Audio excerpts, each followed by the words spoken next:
বাহুবলী মুভিৰ কালকীয় চৰিত্ৰটো আপোনালোক সকলোৰে নিশ্চয় মনত আছে। এই যেটো চৰিত্ৰ আছিল কালকীয়, এইটো বাহুবলী যিখন ফাৰ্ষ্ট পাৰ্ট আছিল তাৰে মুখ্য ভিলেইন আছিল আৰু এই চৰিত্ৰটোক এটা অত্যন্ত ক্रूर মানুহ হিচাপত উপস্থাপন কৰা হৈছিল। এই যেটো বিশেষ চৰিত্ৰ আছিল কালকীয় নামৰ চৰিত্ৰ, এই কালকীয় চৰিত্ৰটো এটা বেলেগ ধৰণৰ ভাষা ব্যৱহাৰ কৰিছিল। আপোনালোকে এই ক্লিপটোত সেই ভাষাটো চাব পাৰে। NIMDA ডোজৰাস tell me Har তবুশ ক্ৰাক ওইকিনিম Bumla.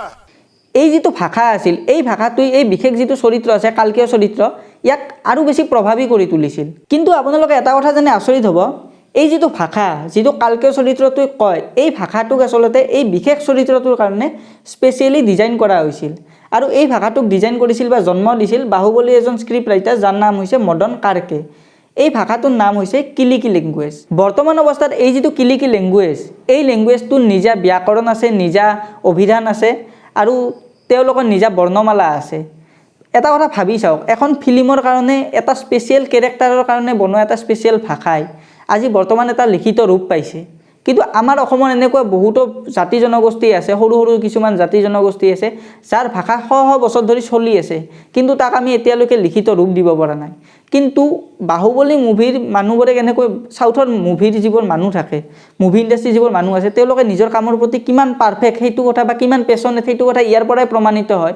তেওঁলোকে এই কিলিকি লেংগুৱেজটোক এইটোক তেওঁলোকে যদি ৰেজিষ্টাৰ নকৰিলে হয় বা লিখিত ৰূপ নিদিলে হয় তথাপিও কোনো প্ৰব্লেম নাছিলে। কিন্তু তেওঁ চিনেমাখন ওলাই যোৱাৰ পিছতো এই যেটো লেংগুৱেজ আছে, এই লেংগুৱেজটোক তেওঁলোকে লিখিত ৰূপ দিছে। তেওঁলোকৰ এতিয়া এই যেটো লেংগুৱেজ আছে ইয়াৰ নিজা ব্যাকৰণ আছে, তেওঁলোকৰ যিখন ব্যাকৰণ আছে তাতে 40টা বেলেগ বেলেগ ৰুল আছে। লগতে এই যেটো ভাষা ইয়াৰ প্ৰায় 3000 শব্দৰ এখন শব্দকোষ আছে, অৰ্থাৎ অভিধান আছে আৰু এই ভাষাটোক লিখিবৰ কাৰণে 22টা বৰ্ণৰ ব্যৱহাৰ কৰা হয়, যিখিনি স্পেচিয়েলি এই ভাষাটোৰ কাৰণে ডিজাইন কৰিছে।